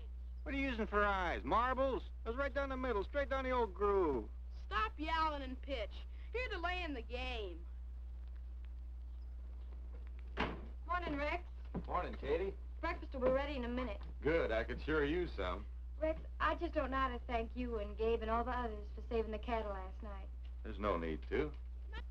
Come on, Jimmy, hurry up! Come on, you can make it! Yes, boy, hurry up! Come on! Slide, Jimmy, slide! Slide! Good boy! You made it, boy! I knew you'd do it! Look out, Gabe! You dropped it! You dropped it! 4-0. What do you mean 4-0? The bases were loaded. Loaded? With what, ghosts? Katie, after breakfast, I want to take a little ride into town. I've got an errand to do. Gabe will stay here and help you with the ranch. Will you be back soon? I won't be long. You mind if I take Jimmy along with me? It's okay with me. Maybe I'll buy him a baseball and a bat. Oh, he'd sure like that. He used to have one, but he... My eggs!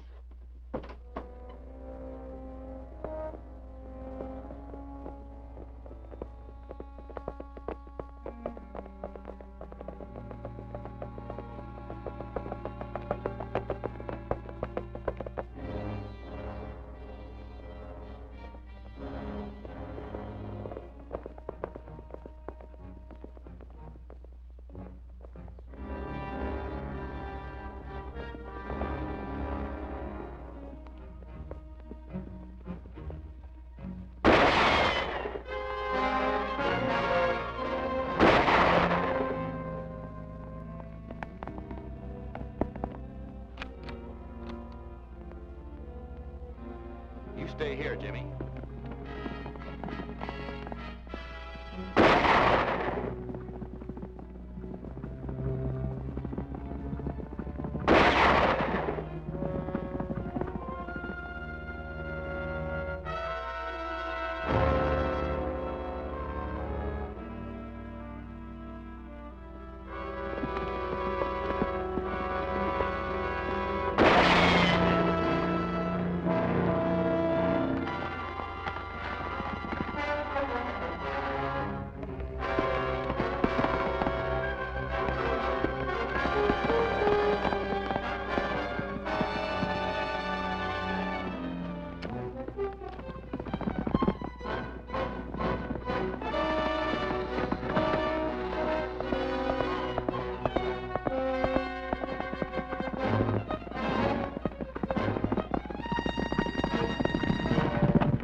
Good, Rex. Honest, I can. Just that Sport here got a little scared by the shots. Forget it, Jimmy. Sure you're all right? Sure, I'm all right. But you'd have got that other guy if it wasn't for me. Maybe not. I'm going to take a look at this fellow that got shot and see if I can find out anything.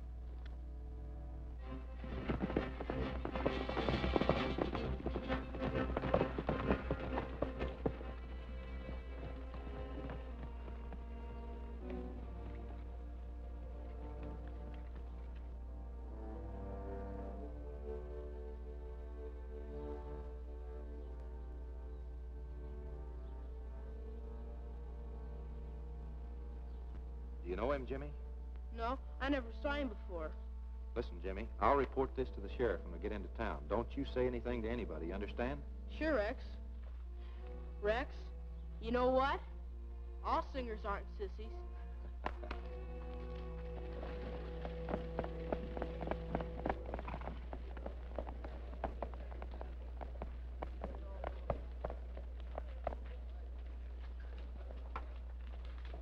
Jimmy, I got some things to take care of.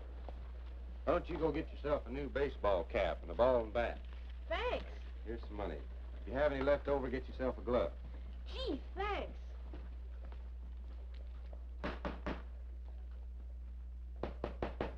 Pardon me. Do you manage this theater? Manage it. Brother, I'm manager, owner, janitor, ticket seller. I'm everything for projectionists. What's on your mind? I'd like to ask you a few questions. Okay, ask away. What I'd like to find out... Say, you look like a singer named Rex Allen. He played a house in Denver last year where I was assistant manager. Wait a minute. You are Rex Allen. Guilty. Say, didn't I read in the trade papers where you were up north on a tour someplace? I had one lined up, but I had to cancel it. Well, as long as you're here, let's take advantage of it and put you on the bill. Both of us make a couple of bucks, huh? I can't now. You ever see one of these? Why, sure. Belongs to a professional knife thrower. Looks like one of Monk Monroe's. They're made especially for him. I booked him here for a week, and he only played one show, then disappeared. Never came back. Can you tell me what he looks like? Well, he's about, wait a minute. I think I got something here.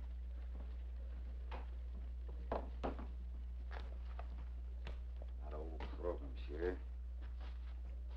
There you are. This Monroe, did he have much to say? Only the first night he was here. Kept asking about a lost silver mine that's supposed to be in this area. That's about all. You mind if I keep this? Not at all. It's no good to me. Thanks. Say, sure you won't change your mind about playing a date for me here? I can't now, but I might look you up later. Okay.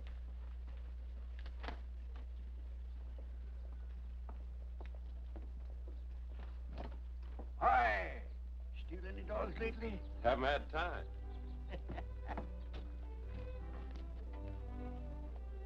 Long distance, please. Long distance? I'd like to put in a person-to-person call to Lieutenant Commander Russell Richards, the Blackstone Building in Denver, Colorado. Sure will.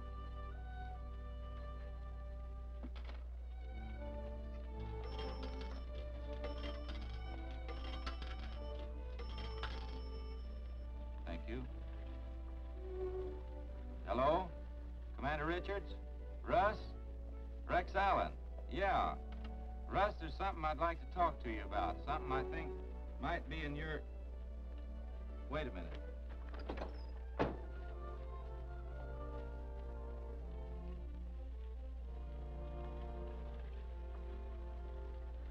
Yes.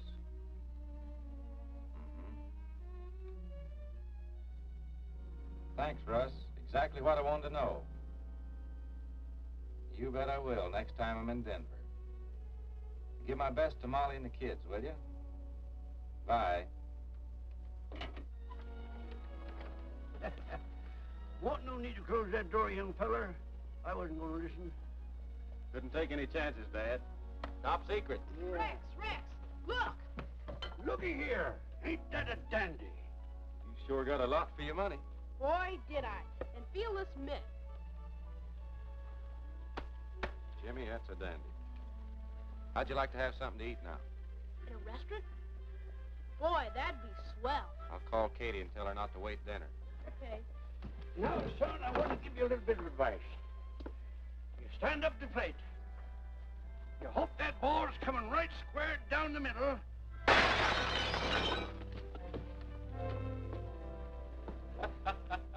I do, you do, he does, we do, you do, they do. Everything's going to be all right, Susie. Gabe, Yes? is Rex's wife a blonde? No. A brunette?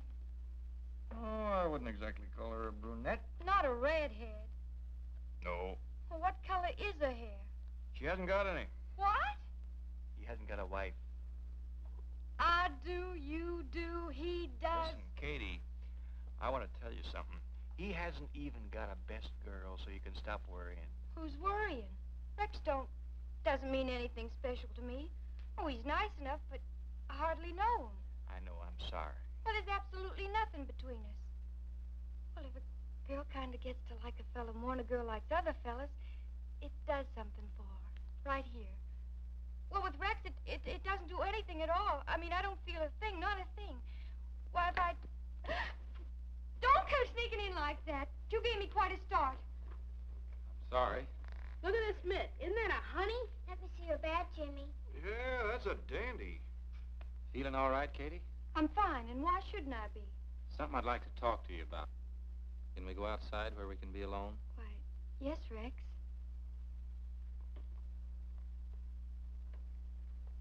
I said talk, not sing. But you can't talk all night. Now, what are you all staring at? Susie, you go on and get to bed. Hurry. Yes, Katie.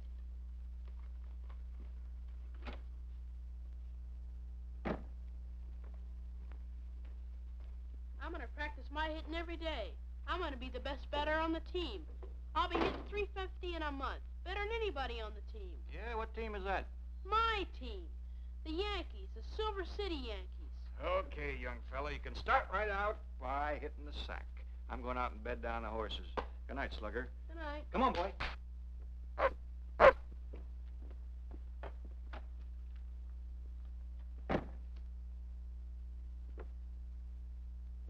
Jimmy McIntosh, you come to sleep. You're keeping Cindy awake. You ain't going out there. It's dark. Yes, I am. I'm going to the Haunted Lake to see old Don Rodolfo's ghost. Jimmy, you stay away from there, or else I'll tell Katie. I'll let you hold my bat and glove. I don't like baseball. How about my new cap if you don't tell? You can use it as a nurse's cap. All right, Jimmy, it's a deal. I won't tell. That's swell.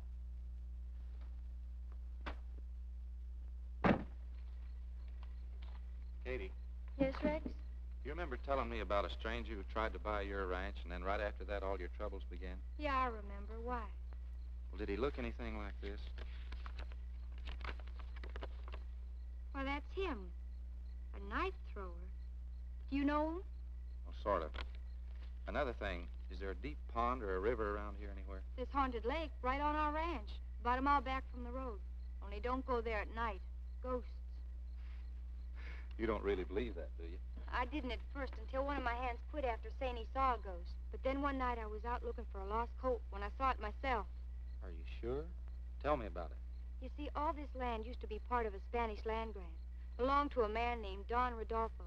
He built the lake by damming the creek. For irrigation, I guess. And then all the land was taken away from him. Supposed to be his ghost that haunts the lake now. But you said you saw it. Oh, I did, Rex. Honest, I did. I was standing up on a hill all alone when I saw Don Rodolfo's ghost coming out of the water. He was wearing a helmet and armor, and moonlight was shining on it. Helmet and armor. Did you get any closer? I did not. I ran home as fast as I could, locked the doors, got into bed, and pulled the covers over my head. I don't blame you. Now, about that song.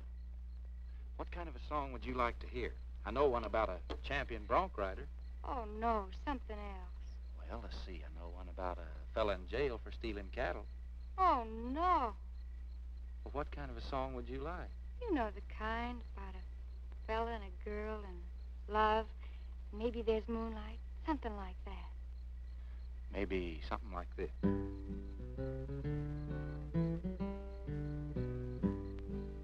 Sweet Evelina, dear Evelina, my love for thee will never, never die.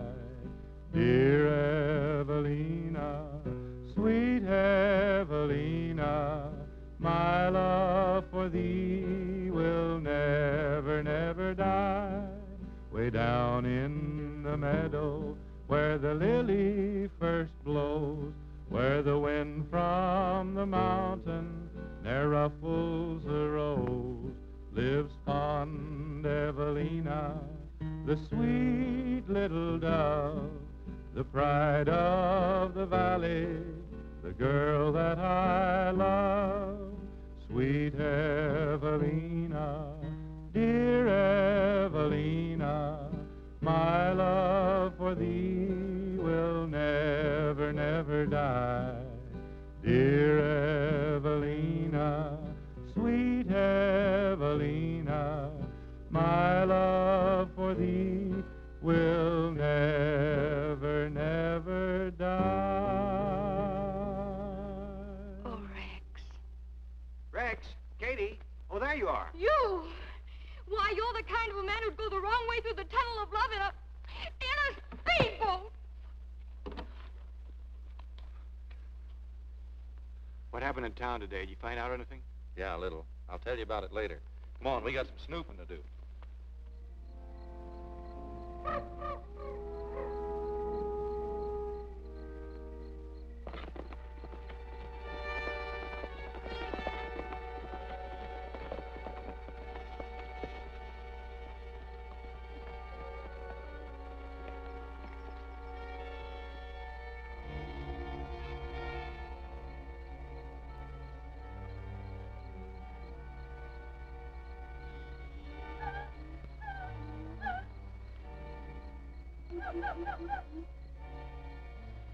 Rex, this ain't for me. Let's get out of here.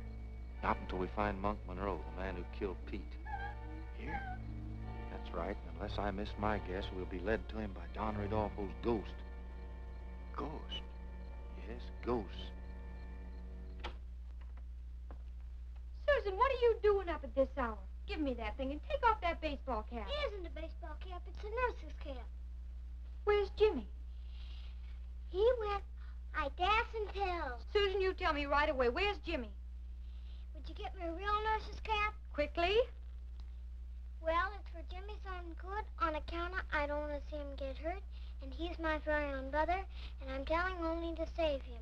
He went to see Don Rodolfo's ghost. Oh, now do I get the real nurse's Susie, cap? you lay down and go to sleep. I'll be right back. Hey, look.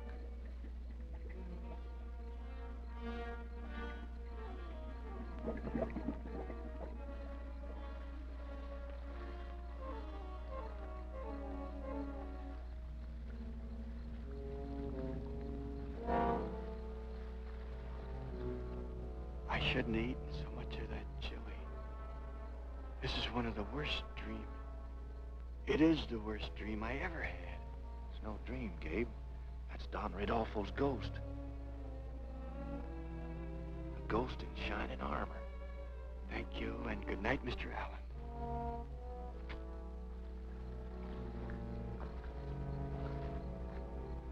You can open your eyes now, Gabe. Up to now, you didn't believe in ghosts. I think I liked up to now better. I still don't. It's not a ghost, it's a diver. A diver? That's right. What was Pete when he was in the Navy? A diver? Wherever you find a diver, you'll find an air pump. Pete must have heard that air pump. Having been a diver, he knew what it was right away. Hey, but what's diving got to do with... Uh-oh. The lost Spanish silver lode. When Don Rodolfo dammed the creek to make this lake, everybody thought he did it for irrigation purposes, but he didn't. He did it to hide the silver in that mine.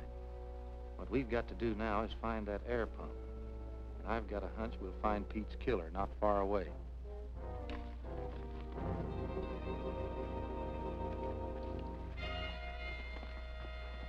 Come on, Duke.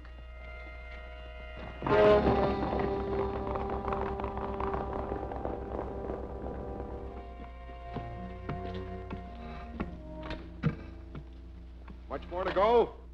I'm through the entrance, and the silver is there, all right. Loads of it, all piled neat-like. I came up to get something to haul it out with. Get the wire basket.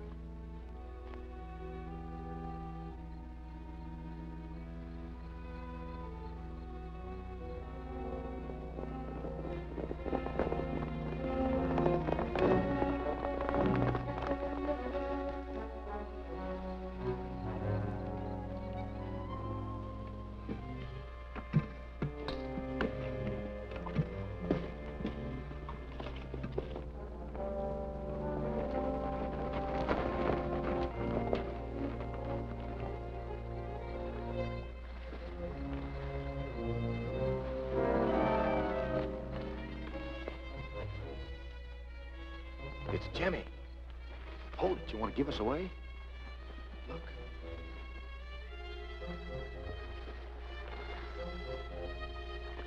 What are you going to do? Going after Jimmy.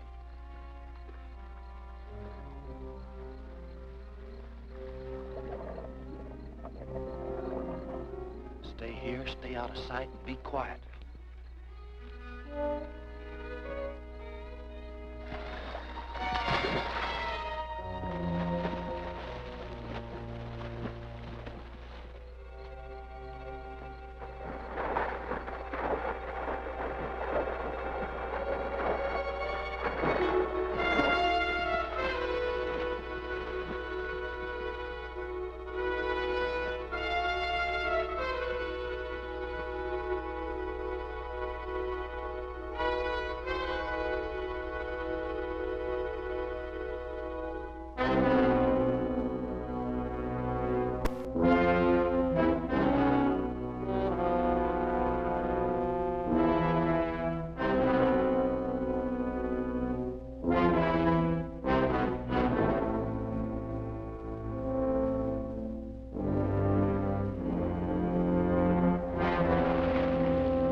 Can you make it, Jimmy? Yes, Rex. Okay, come on.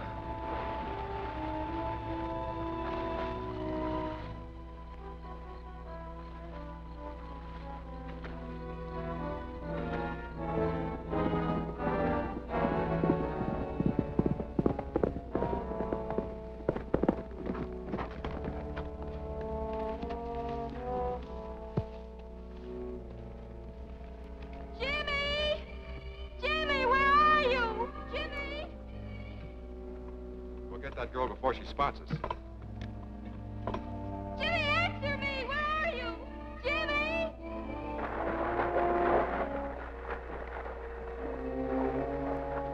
Stay here, Duke. Jimmy!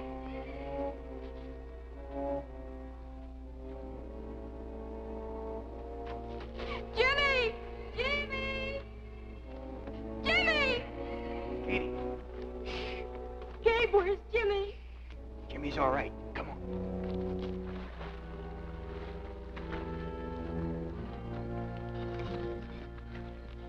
You all right, Jimmy? Sure, Rex, sure. I'm sorry if I... Forget it. Put your clothes on.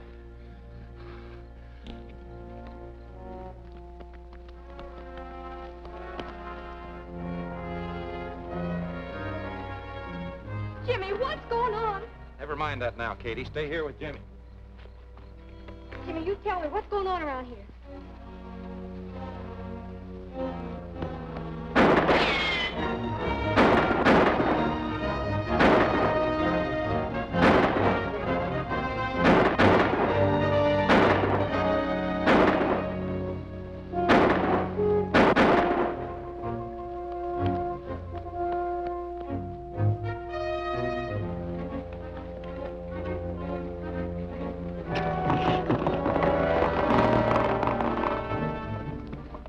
We gotta get out of here. The gun's off.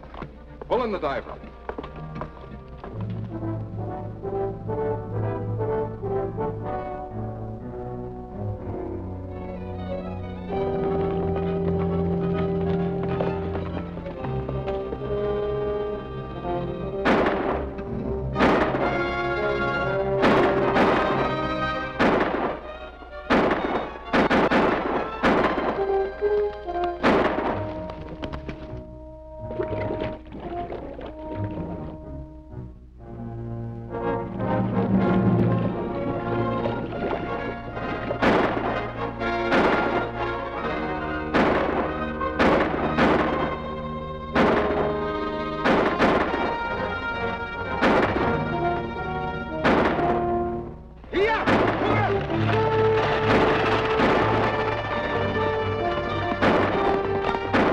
Take care of that last one and then get back to Katie and Jimmy.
diver in the first place? Well, when I found this on one of Monk's men, I called a friend of mine in the Navy and described it to him, and he said it was a fitting off of a diver's helmet. Then when you told me about Haunted Lake, that cleared things up. Jimmy's all well, Doctor. Yes, a remarkable recovery. That's because I'm a remarkable nurse. You're right, Susie. I think we'll go into town and find you a mining engineer, and we've got some papers to sign with the sheriff. But we'll be back. Oh, Rex, when you come back, would you sing me a song? You know, the kind I like. The kind you like.